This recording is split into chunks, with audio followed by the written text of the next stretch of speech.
Hi guys! Magandang umaga sa inyo. Ang ulam namin ngayon ay tinola, kaya samahan nyo ako magluto.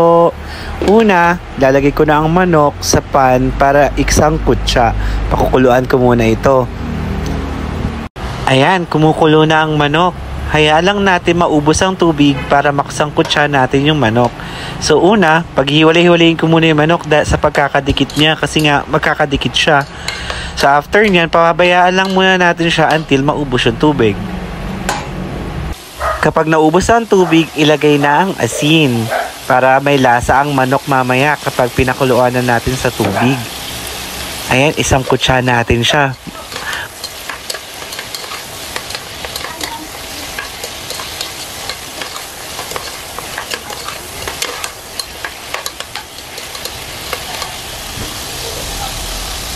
Pagkatapos natin isang kutsa at halu-haluin ang manok, ilagay na natin ang sibuyas at bawang.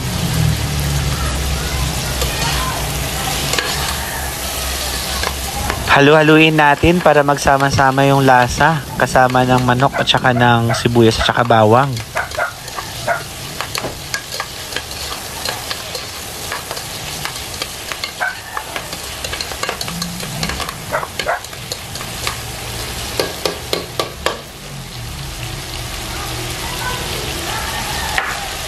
Pagkatapos halu-haluin, ilagay na natin ang sayote. Kung meron kayong papaya, pwede din. Ilagay nyo yung papaya nyo. Charing!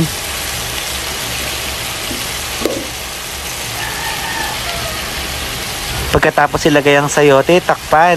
At pakuluan muna saglit. Pag kumulo na, ilagyan na rin natin ng tubig. Damihan natin yung tubig kasi tinola nga to, hindi to sinigang ha. So ayan, halu-haluin muna natin siya para yung lasa ay manood din sa gulay. After nun, maglagay din tayo ng magic sarap. Pagkatapos ilagay ang magic sarap, ilagay naman natin ang chicken cubes.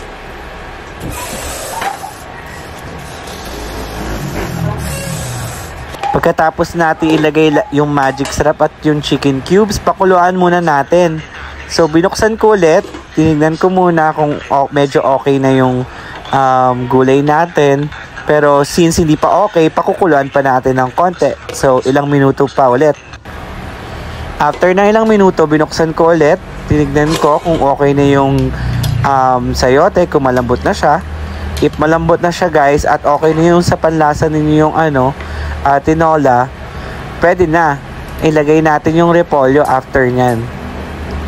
Since ako, hindi pa ganun okay yung lasa, lalagyan natin siya ng patis. Para yung lasa, maging okay. Baka naman dato puti. So, ayan.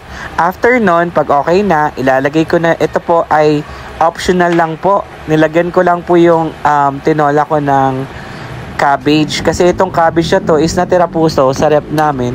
And gusto ko lang siyang ilagay para naman hindi siya masayang. So after nun, takpan natin ulit para maluto na siya. And ayan, kumukulo na siya. Tignan natin kung malambot na yung gulay. If malambot na yung gulay, pwede na yan. Luto na yan guys, pwede na tayong kumain. Pero syempre, ako, tinitignan-tignan ko pa kung talagang sobrang malambot na ba yung gulay at pwede na makain. And syempre, titikman ko pa yan ulit kung okay na ba sa panlasa namin. Pero since okay na siya, at luto na, pwede nang kumain. So, kain na guys. Yun na lang muna. Bye! Thank you for watching.